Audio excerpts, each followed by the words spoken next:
저는 춘천시립 교향악단의 콘트라베이스 연주자이신 김형준 선생이신데, 지금 저 2m쯤 되는 저 악기가 콘트라베이스라는 거예요.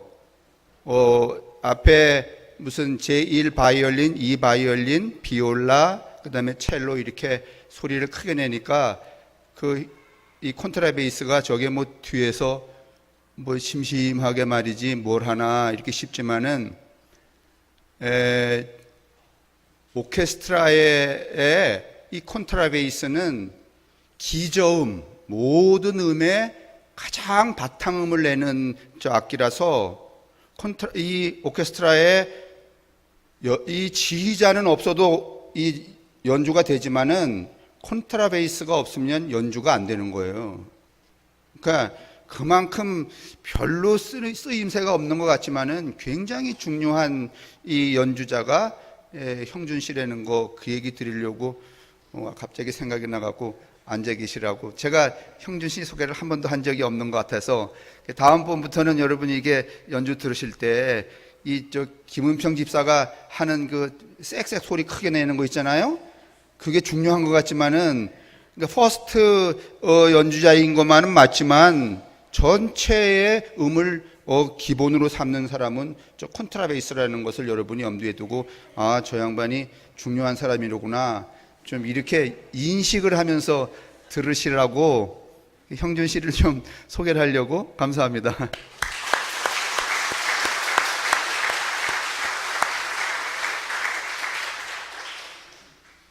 앉아 계셔도 돼, 거기.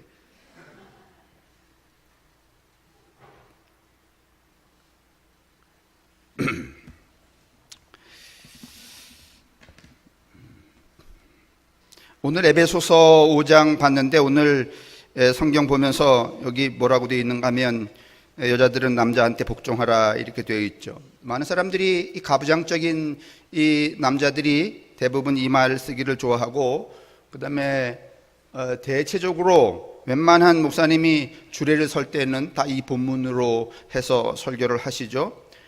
그런데 사실은 오늘 이 말씀은 그렇게 우리가 쉽게 생각하고 이해하고 적용하기가 쉽지 않은 그런 본문이기도 합니다.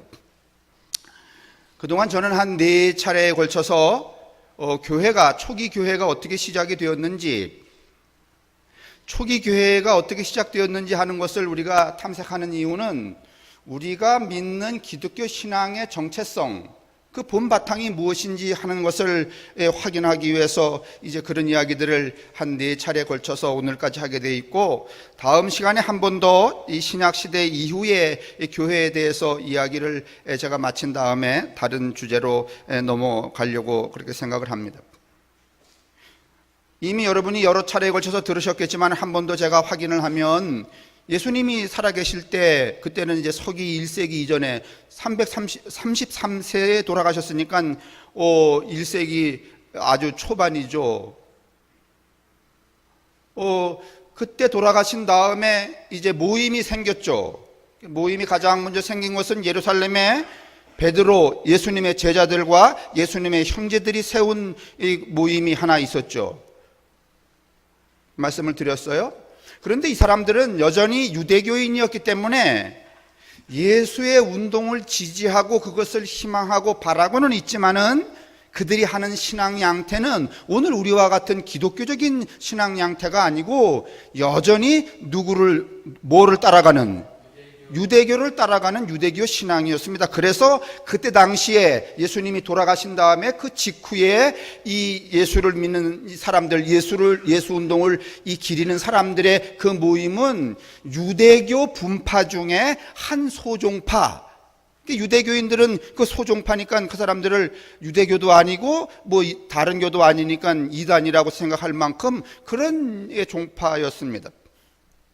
그리고 조금 있다가 또 하나 이제 이 신앙운동 그룹이 생겼는데, 그것은 누군가 하면 예수님의 제자도 아니고 예수님의 형제도 아니고 예수를 믿는, 예수를 따라다니던 사람들을 핍박하고 예수를 따라다니던 사람들을 잡아다가 관원에 넘겼던 아주 골수 랍비였던 이 바울이라고 하는 사람이 다메섹 다마스커스, 시리아로 넘어가는, 레바논으로 넘어가는, 이 이스라엘에서 레바논으로 넘어가는 그 골목에 이 언덕에서 회심을 한 다음에 자기가 예수의 복음을, 예수를 증거해야 되겠다 이렇게 생각해서 세우기 시작한, 소위 말하면 바울의 그룹이 하나 있었다고 말씀을 드렸습니다.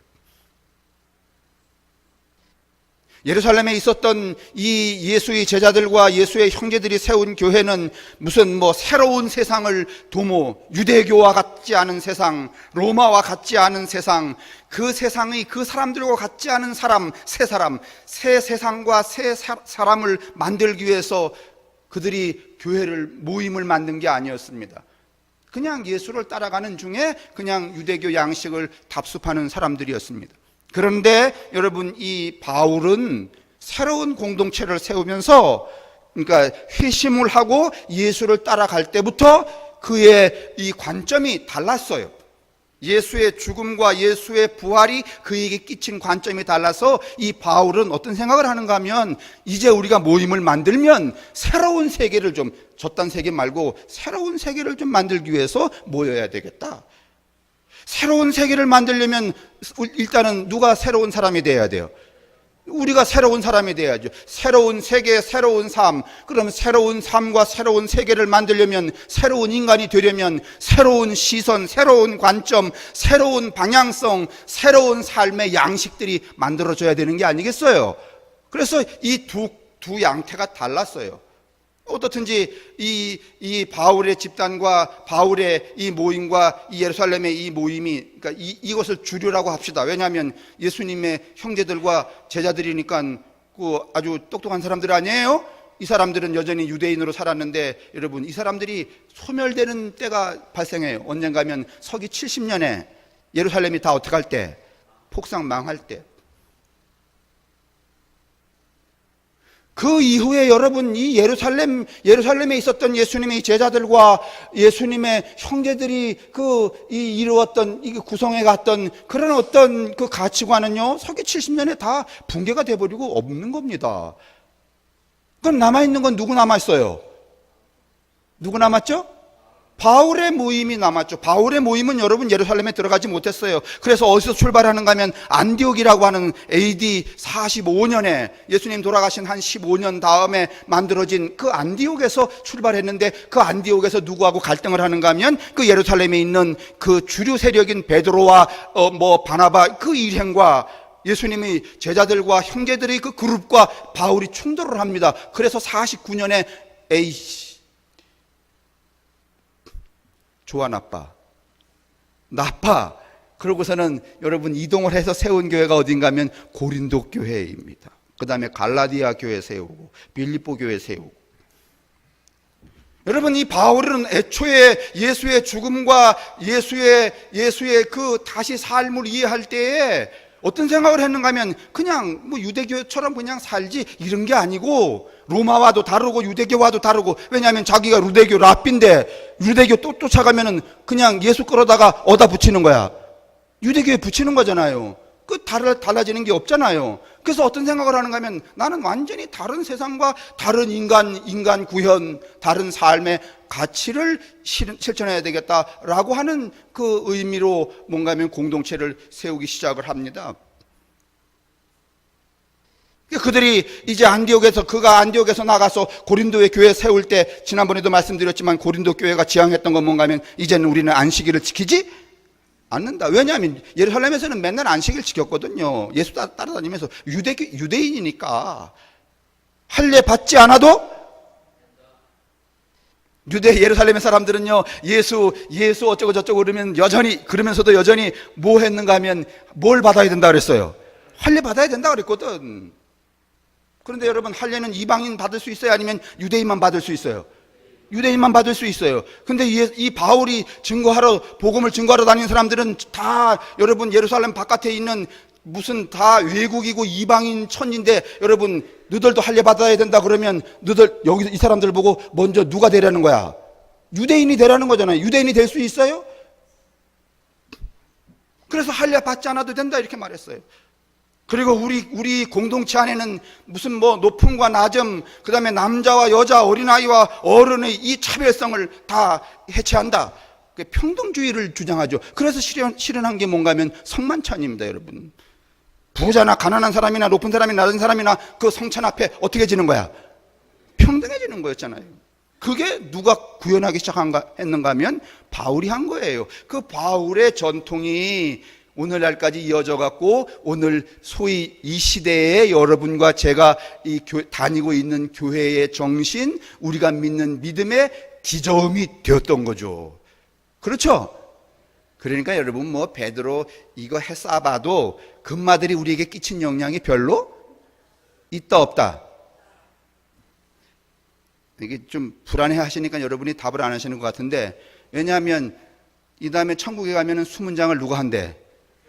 베드로가 한대잖아요. 그것도 다 그놈들이 만들어낸 말이에요. 그 베드로가 한대는데 여러분이 지금 있다 없다 그래서 없다 그랬다가 허목사 말에 아멘 했다가 거기 막상 갔다가 누구한테 얻어 터질까봐 다 알아 내가.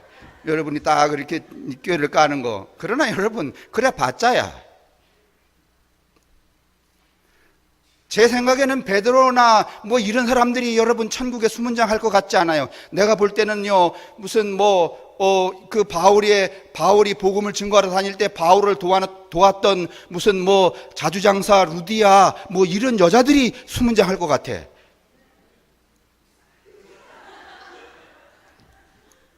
여러분 생각해 보세요.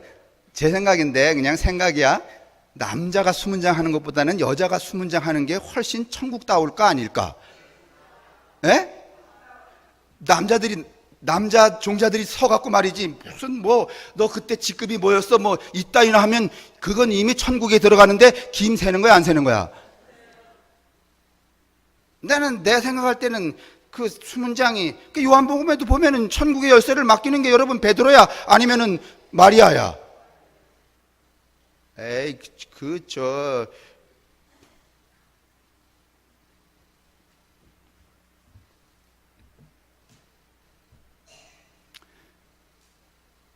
그래서 여러분 서기 1세기가 이제 지나면서 뭐가 됐는가 하면은 이제 여기 교회 무슨 시리아, 터키, 무슨 이집트, 레바논, 뭐 예루살렘에는 뭐 그 기존에 있는 이 잔존 그룹이지만은 그런 그 그룹들이 있으니까 이것을 뭐 그때까지만 해도 이게 다 통일이 안 돼 있었거든요.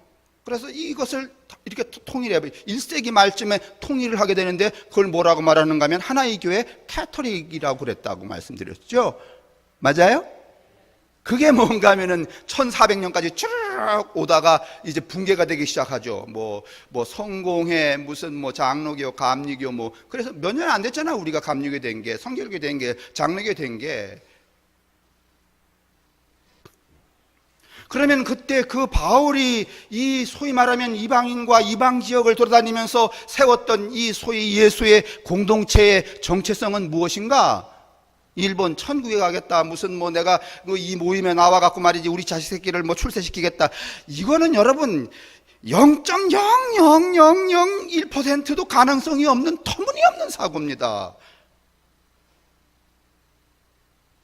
이거는 한 2000년이 지나면서 그 오랜 세월 가운데 사회의 가치를 교회 안으로 끌어들여왔던 그런 결과에 해당하는 것이지, 초기 기독교 공동체는 여러분 이 바울의 그룹은 그런 게 아니었어요. 어떤 거였는가 하면 우리가 나그네이기 때문에. 왜 나그네예요? 다 이방에 살고 있잖아요. 외국에 살고 있고 이방인들이니까 본인들이 나그네 안 나그네요? 여러분 여행 가시잖아요. 그 여행 가시는데 뭐 다 그런 건 아니시겠지만 동남아 같은 데 가면은 조금은 그 원주민들이 만만해 안 만만해? 그러니까 다시 말하면 동남아 같은 데 가면은 한국 사람들이 여행 가 갖고 말이지 막 그 버릇없이 굴어 안 굴어? 안 군다고 합시다. 근데 여러분 유럽에 딱 가면은요 버릇없이 굴만한 이 마음가짐이 돼 아니면 벌써 주눅이 팍 들어. 유럽에 가보세요, 여러분. 며칠만 지나면은요, 벌써 쫄아. 주눅이 들어요. 그래서 금방 내가 누구라는 걸.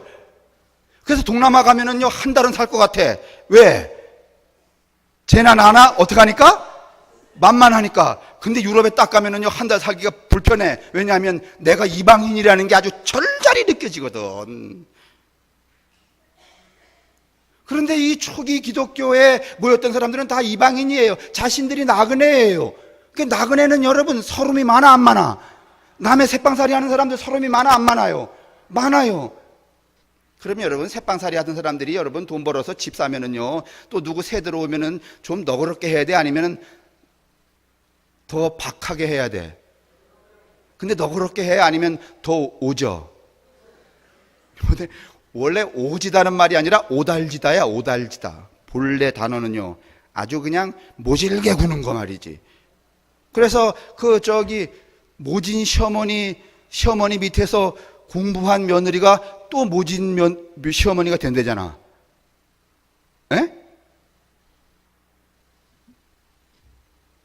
자신들이 나그네였기 때문에 자신들의 정체성을 나그네라고 정의를 해요. 그러면 나그네는 어떻게 해야 돼요? 박하게, 모든 사람을 말이죠, 야박하게 말이지, 오달지게 굴어야 돼요? 아니면은 너그럽게 대접하고 막 높여주고 이래야 돼?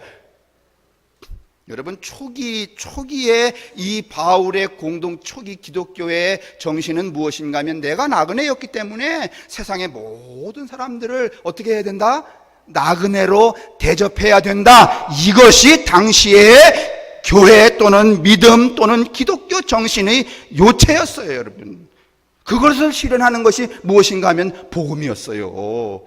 요새는 복음이라는 게 저차 교인 끌어오고 말이지, 저 가서 꼬셔오고 이걸 복음이라고 말하지만 천만에 그렇지 않습니다.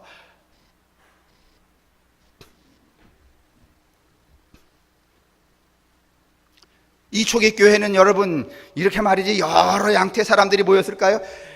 이런 누구를 이렇게 대접하고 말이지, 나그네를 대접하고 공개하려면은요, 김씨, 이씨, 박씨 말이지, 서로 다른 사람들이 이렇게 많이 모이면 좋아? 아니면은 가족이래야 돼? 아니, 제 말은 무슨 말인가 하면은, 초기 기독교의 정체성이 나그네를 잘 대접하는 일이야. 그러면 나그네를 잘 하려면, 정말 극진히 정성을 다해서 하려면 가족적이래야 돼? 아니면은 10,000명, 20만 명 모여야 돼? 여러분, 20만 명 모이는 교회 가서 예배를 보면은요, 금방 하늘로부터 귀신이 내려올 것 같은 느낌은 있겠지만은, 잘 대접을 받을까? 아니면은 개밥의 도토리 같은 느낌이 들 수도 있을까? 어떻게 했어요, 여러분? 그게 양극적이에요. 그런 큰 교회 가서 말이지, 막 웅장한 데서 보면은 말이지, 그 종교적인 감성은 금방이라도 내 가슴 속으로 하늘에서 뭐가 내려올 것 같아. 뭐가? 귀신이. 그렇지만 또 그런 이면에, 또 그 반면에, 그 양면적으로 또 하나는 뭔가 하면은, 야, 내가 여기서 언제 말이지 발을 붙일 수 있을까? 그런 마음이 들까 안 들까? 쉽게 말하면 여기서는 말이지, 이게 몇 명 안 되니까 교회 오면, 권사님 뭐 오셨어? 지난주에 어때서? 그러지만 20만 명 모이는 교회 가면은 당신들이 권사 꼬라지로 빛나겠어? 아니면은 그 큰 교회에 저기 들어가는 입구에 강아지 비스름하겠어? 그래서 초기 교회의 형태는요, 가정교회예요, 가정교회. 왜냐하면 가정교회, 가족적 분위기래야 나그네를 뭐 하기에 쉬워? 예? 교회에서 말이지, 연필도 팔고 말이지, 무슨 때타올도 팔고 비누도 팔고 이러려면은 많이 모여야 되지만은요, 나그네를 대접하려면은요, 어때야 돼요? 가족적이래야 되는 거예요. 가정교회였어요. 그래서 자, 근데 이제 문제가 생겼어요. 그런 공동체의 정신 때문에 가정교회가 되는데, 이 가정이라는 개념은 우리가 생각하는 것처럼 그렇게 좀 우리의 혈연보다는, 이거 좀 하울링 생기네요. 좀 내리든지. 보다는 좀 더 광범위하다는 거 제가 주보에 넣었으니까 여러분이 좀 확인하시면 좋겠고, 가정교회가 되다 보니까 무슨 문제가 생겼는가 하면은, 당시의 로마 사회가 가부장적 사회였어요. 아버지 밑에 누구? 아버지 밑에 누구야? 아버지 밑에 아들이야? 아니면 어머니야? 그냥 어떻든지 그 가정의 유계 질서가 있어요, 없어요? 있잖아요. 그 가정 중심의 교회가 되다 보니까 그 교회의 질서를 만드는데 어떤 영향이 물밀듯이 들어왔는가 하면 로마 사회의 소위 말하면 소셜 오퍼레이션 시스템이라고 해서 그 사회를 구성하고 있는 어떤 그 시스템이 들어오게 되는데 그게 뭔가 하면 교회 안에 가부장적 질서예요. 그러면 교회가 가부장적 질서가 되면 바울이 원하는 건 이게 아니에요. 목사나 장로나 뭐 권사나 이거 다 어떻게 해요? 여러분 질서가 있는 거야? 평등한 거야? 평등한 거예요, 여러분. 맡은 뭐만 다른 거야? 역할만 다른 거예요, 여러분. 그런데 이 로마 사회의 가부장제적인 질서가 들어오다 보니까 교회 안에 뭐가 생기는가 하면은 가부장제적인 질서가 생기는 거야. 그러니까 교회 안에서 제일 높은 사람이 누구냐? 우리 몸 중에 제일 높은 건 뭐예요? 발꼬락이야 아니면 대가리야? 여러분은 훨씬 저보다 그 점잖으시네요. 난 대가리라 그랬는데 여러분은 머리 이렇게 하시네요. 그러면 그렇게 이 사회의 질서대로 그렇게 하면은 여러분 교회에서 머리 가장 높은 사람은 누구야? 누구예요? 아니 우리 교회는 아니지. 우리 교회에서 허목사가 제일 높다고 그러는 사람이 그렇게 느끼는 사람이 어디 있어요? 다 그래요?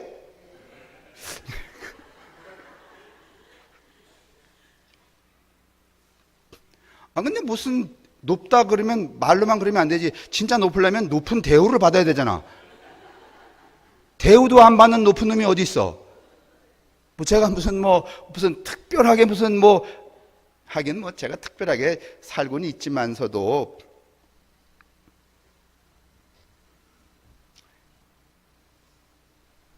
그게 들어와 버린 거예요, 여러분. 교회 안으로.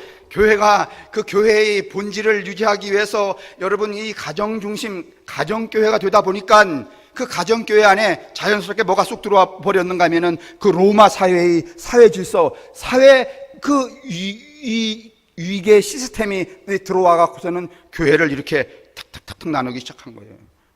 그러려면 교회에서 여러분 남자보다 여자가 아니면 여자보다 남자가 여러분 머리가 돼야 돼요? 뭐가 돼야 돼?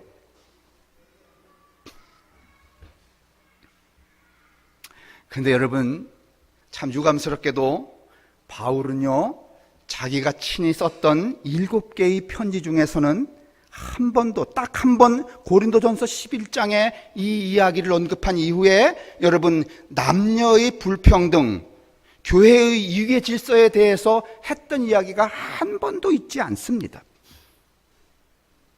오늘 우리가 읽은 이 에베소서나 골로새서나 데살로니가 후서나 디모데 전후서나 이런 책들은 6권의 책들은요 바울이 쓴 책이 아니고 바울 사후에 여러분 목회하는 사람들이 목회를 용이하게 하기 위하여서 교회 질서를 딱 잡아갖고서 말이지 아주 그렇게 획일적으로 통제하고 여러분 이 계도하기 위해서 여러분 이 바울의 이름을 빌어서 조금은 이 로마의 사회 질서를 그대로 교회 안에 차용해 버린 거예요. 고린도전서 11장에 바울도 한 번 이 이야기, 남자와 여자의 이 불평등성에 대해서 이야기를 해요. 너희들이 교회 안에서 수건을 쓰는 것이 마땅하냐 마땅하지 않느냐, 그 대목을 보면 여러분, 근데 그 대목의 11절과 그 이하를 딱 보면은요 그것은 바울이 그것을 인정해서 그런 게 아니고 사회에 이런 사회에 이런 모양새가 있다고 하는데 그것은 애초에 하늘이 우리에게 내린 질서가 아니다 하는 이야기를 하기 위해서 그 말을 하는 것이지 바울이 결코 옹호하는 이야기가 아닙니다. 오늘 설교를 하는 목사들이 이 바울이 쓴 7권과 바울이 쓰지 않은 6권을 혼동해서 뭔가면 섞어버리기 때문에 평신도들을 여러분은 뭔가면 성경을 읽을 때 이래라는 거야 저래라는 거야. 그리고 목사 입장에서는 여러분 이 에베소서 5장 같은 이야기를 딱 던지면서 여자들은 교회에서 뭐 닥쳐라? 뭐 닥쳐라? 입 닥쳐라. 그거 좋아 안 좋아? 왜냐하면 제일 말 많은 게 뭐야? 교회 안에서 제일 말이 많은 부류가 남자야 여자야? 그렇다고 여러분 여자가 꼭 말이 많은 그 생물학적으로는 그렇대요. 왜냐하면 하루 동안에 남자가 이 뇌 속에서 구동해서 쓸 수 있는 단어는 1만 단어 이하래. 그러니까 남자가 직장에 출근해 갖고서는 뭐 친구들하고 이야기하고 그러는 동안에 이미 집 바깥에서 단어를 다 썼어, 안 썼어? 그 집에 오면 아무 단어가 쓸 단어가 있는 거야, 없는 거야? 그러니까 그냥 멍하니 텔레비 보다 그냥 자는 거야. 근데 여자는 하루에 쓸 수 있는 단어가, 이 뇌에서 구동하는 단어가 3만 단어래. 그러니까 뭐 점심 먹으러 모여서도 뭐 찌꺼리고, 빵집에 가서도 찌꺼리고, 그 다음에 무슨 커피집에 가 찌꺼리고, 그래도 집에 와도 또 단어가 어떻게 돼 있는 거야? 남아있는 거야. 그래서 이제 그 남아있는 단어를 누구하고 쓰자고? 남편하고 쓰자 그랬는데 남편은 이미 다 썼어, 안 썼어? 다 썼어요. 그것도 모르고 괜히 저 자식은 말이지 나하고 대화하기 싫어한다 그러고 무슨 뭐 사랑이 떨어졌다 그러고. 여러분 좀 그러지 마요. 다 써서 쓸 게 없는데. 그러니까 이제 여자분들은 이제 앞으로 집에 뭐 하는 그 로봇을 하나 사다나, 대화하는 로봇을 하나 사다나. 그래서 자기 전까지 남아있는 단어를 걔하고 어떻게 하는 거야? 다 쓰는 거야. 아니면 강아지를 기르면서 혼자 이렇게 하든지. 그런 측면에서 이 말씀을 드리는 게 아니라 교회 안에 숫자가 대부분 여자분들이 많으니까 그런 이제 구동체계가 생긴단 말이에요. 이런 것들을 여러분 지켜잡기 위해서 오늘 이 에베소서 같은 이야기는 얼마나 합리적이고 합당하게 느껴지겠습니까? 그러나 여러분 오늘 이 설교 본문에도 말씀을 드렸지만은 오늘 이 에베소서나 골로새서나 디모데 전후서, 여기 소위 목회서신에 나와 있는 이런 이야기들은요, 무슨 뭐 권력에게 복종하라 이따위 이야기는 교회가 여러분 1세기 바울 이후를 지나가면서 바울의 정신을 까먹고 세상의 질서를 어디로 끌어들여온 거야? 교회 안으로 끌어들여온 거예요, 여러분. 그래서 교회가 되기를 포기한 사람들이 쓴 여러분 그 언설들이 여기 남아 있는 거예요. 그거를 구분하지 않고 그냥 한꺼번에 써버리기 때문에 헷갈려 죽겠는 거예요.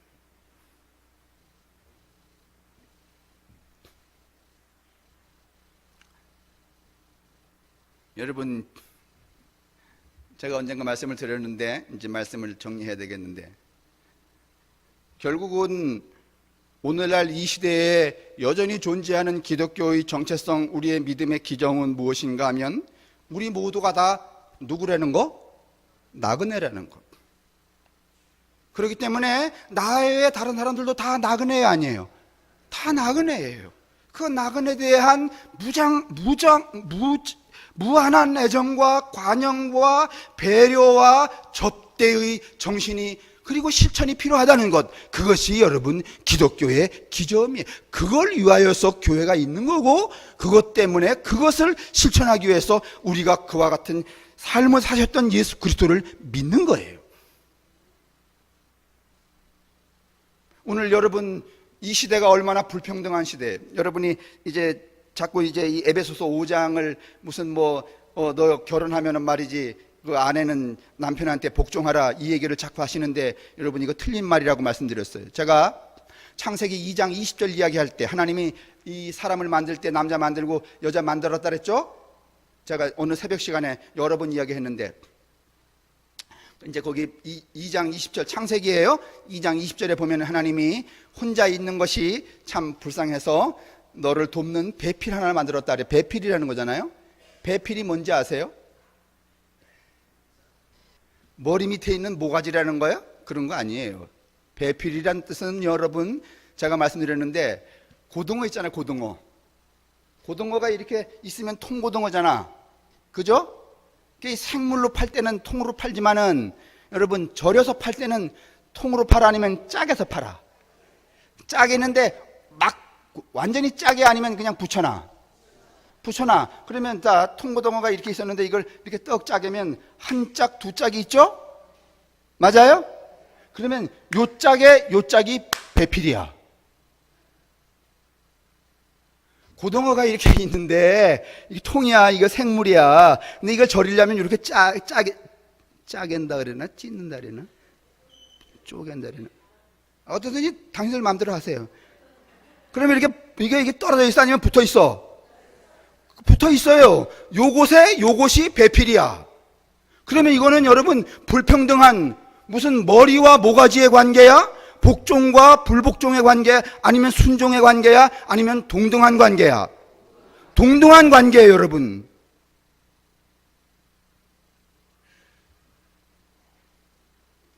그래서 여러분, 이 창세기 2장 20절의 이 배필의 개념은 무슨 뜻인가 하면은, 이 반으로 남아있는 이 고등어가 온 고등어가 되려면 요 입마가 요 짝에 있던 거에 가서 이렇게 붙어야 돼, 안 붙어야 돼? 맞아요? 아무리 고등어가 훌륭하더라도 입 한 짝만 있으면 이건 고등어 한 마리야, 아니면 고등어 반쪽이야? 반쪽은 온 건가야? 온전한 거야? 온전하지 않은 거야? 온전하지 않은 거야. 따라서 배필이란 무엇이냐 하면, 이 존재를 완성시키거나 구원하는 대상이 배필이야.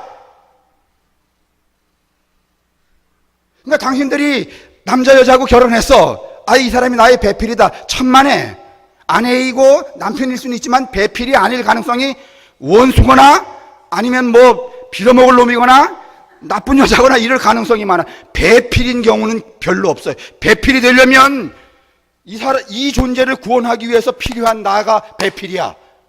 다시 말하면 배필은 뭔가 하면은 하나로 구원을 완성시키는 체계야. 당신들이 한 여자를 만났어. 그래서 결혼했어. 배필이 되려면 그 여자로 인하여 나의 자아나 나의 감정이나 삶이나 영혼이 이 사람으로 인하여서 뭐가 돼야 돼? 완성, 구원이 돼야 돼. 배필이야? 여러분 지금 살고 있는 남자 여자가 배필이야, 아니면은 그냥 금마 그녀야?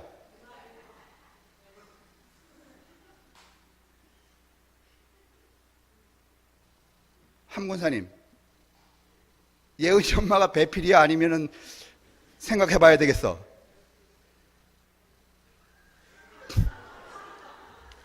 무슨 잠 같이 자주는 여자, 밥 해주는 여자는 여러분 배필이 아닙니다. 여러분, 함께 여행 가주는 사람 배필이 아니고, 이로 인하여 내가 완성될 때, 구원이 될 때, 온전해질 때, 그때 그 서로의 상대가 배필인 거예요. 창세기 2장 20절의 뜻이. 근데 무슨 어시 터무니없게 말이지, 너는 버리고 너는 무슨 복종해야 된다, 이딴 말이 어디 나오냐 말이에요. 그 다음에 2장 24절 창세기, 너는 내 아비집을 떠나. 그러니까 뭐 마치 그 결혼은, 여러분 근동의 결혼 제도라는 것은요, 약혼 15세에서 18세가 결혼 정령인데, 그때 결혼 정령기가 딱 되면, 여러분 약혼이 딱 되면은 남자가 여자네 집에 가서 1년을 살아요. 누구 집을 떠나서? 아비 집을 떠나서 1년을 사는 동안에 그 장인, 장모, 그 다음에 또 마누라짜리한테 여러분 뭘 받아야 돼? 인정을 받아야 돼. 이 새끼 쓸만하구나. 그래야 1년 뒤에 결혼이 되는 법이야. 그래서 뭔가 하면 내 아비 집을 떠나, 이렇게 말하는 거예요, 여러분. 이제 아시겠어요? 그냥 결혼식 한다고 말이지 무슨 저 호텔에 가서 자는 걸 아비 집 떠나는 거 아니야. 나는 내 생각은, 그러니까 결혼 주례에 이 본문 쓰려면 정말 똑바로 해야지. 그러니까 대바람에 말이지, 그냥 어디 호텔에 가서 자고선 말이지 무슨 뭐 허니문 베이비 이딴 소리 했었지 말고, 남자가 일단 여자네 집에 가서 종살이처럼 어떻게 해? 1년을 살아. 그래서 합격이 될 때 뭔가 하면은 결혼 이렇게 해야 되는 거야. 어때요? 좋아요 하지만은 요새는 뭐 한시도 급한 판인데 무슨 좋아요가 어디 있어? 결혼도 하기 전에 애 가져 나오면 그것도 선물이라며. 그러니 여러분, 이런 양식으로 살아가니 배필은 여러분 아주 터무니없는 겁니다.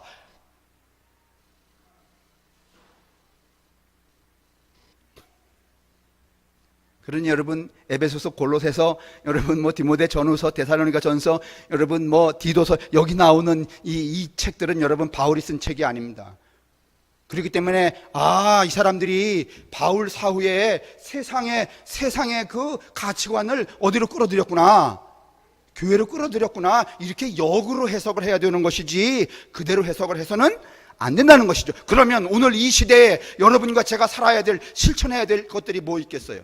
여전히 나그네를 대접하는 거. 오늘 여러분 이 시대, 21세기 후반의 시대를 뭐라고 말하는지 아세요?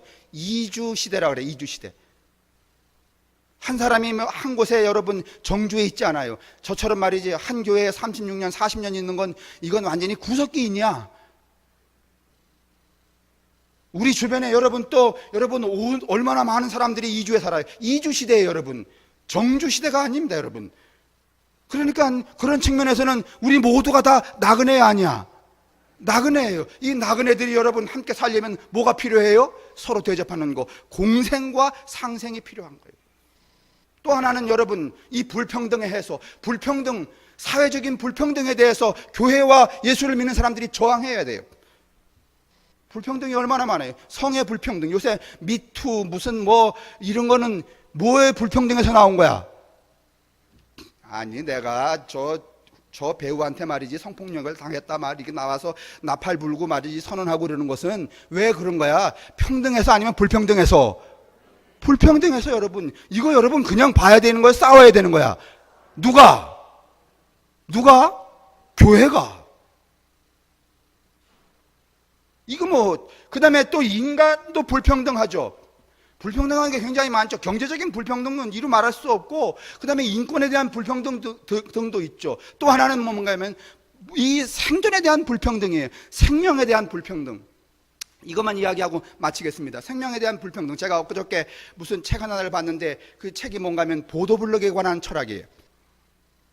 오늘날 우리가 살아가는데 여러분 이제 아스팔트 깔고서 보도블록 깔죠.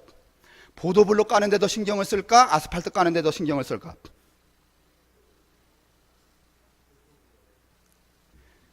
아니 지금 우리가 사는데 아스팔트 깔고 옆에 보도블록 깔잖아요.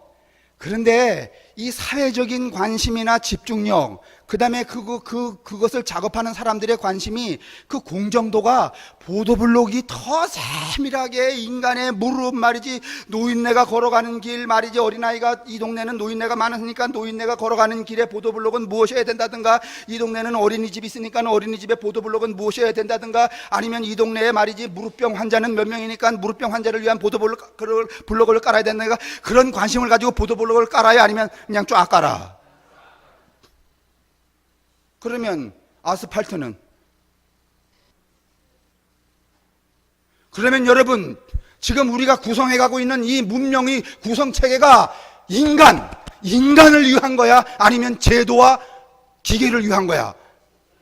그러면 인간이 이 문명 속에서 배제가 됐어 안 됐어요? 안 됐어요? 그것도 불평등하죠? 이런 시선으로 뭘 봐야 되는가 하면 보도블록을 봐야 되는 거야 이제.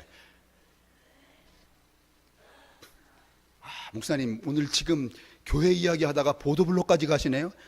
그게 우리 믿음의 본체이기 때문에 그래요.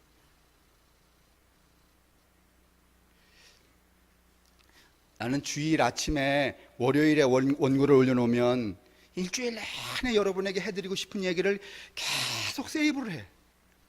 그리고 여기 서면은 어디까지를 어디서 꺼내서 얼마만큼 해야 될지를 제가 자꾸 이렇게 조율을 하고 시간을 보면서. 근데 벌써 40분이 갔기 때문에 이 보도블록에서 끊어야 되는데, 사실은 탄소와 산소 얘기도 해야 돼요. 여러분 공기가 왜 더운지 아세요? 우리가 탄소 배출을 너무 많이 하기 때문에. 탄소는 대기 중에서 우리가 이 내뿜는 열기를 어떻게 하는가 하면요, 발산을 시키는 게 아니라 붙들어 두고 있는 거야. 그래서 탄소가 여러분 이 대기 중에 가득할수록 열기가 빠져나가 아니면 그냥 쌓여 있어. 그러면 여러 날 돼지게 덮는 거야. 이런 여러분 이 생존의 문명과 생명에 대한 불평등에도 여러분 우리의 시선, 기독교적인 시선, 교회의 관심, 믿음의 본질이 여러분 간섭이 돼야 돼요. 근데 우리는 거기까지 미치지를 못해. 여전히 뭔가 하면 욕망과 명예와 재물에 관해서만 한 발자국도 벗어나고 있잖아. 사랑하는 성도 여러분, 우리가 이 세상에 살고 있기 때문에 다른 사람과 전혀 다를 수는 없지만은, 그러나 성암교회를 다니는 여러분만이라도 여러분의 시선이 조금은 교회 밖에 하나님이 이루시는 큰 이 우주 안에 또 창조 세계 안에 머무를 수 있게 되기를 주님의 이름으로 축원합니다. 그래서 하나님이 이런 거 우리들어 하시라고 그러는구나. 그거 하라고 뭔가면 우리에게 믿음 주셔서 아직 생명을 붙여놓고 계시는구나. 좀 이렇게라도 살아간다면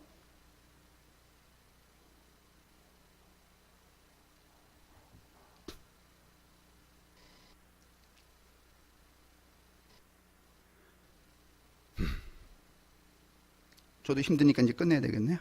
끝냅시다.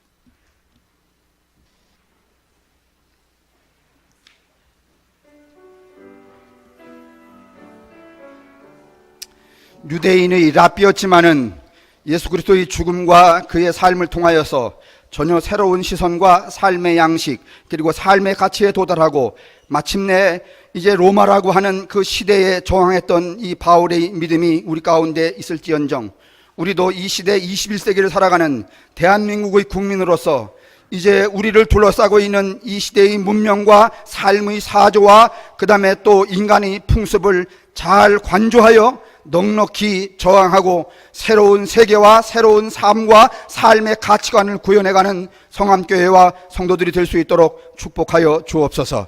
성부와 성자와 성령의 인도하심과 복내리심이 우리에게와 우리의 가족들과 우리의 이웃들 우리가 함께 인연 맺고 살아가는 모든 생명들 위해 언제나 함께 하시기를 간절히 축원합니다. 아멘.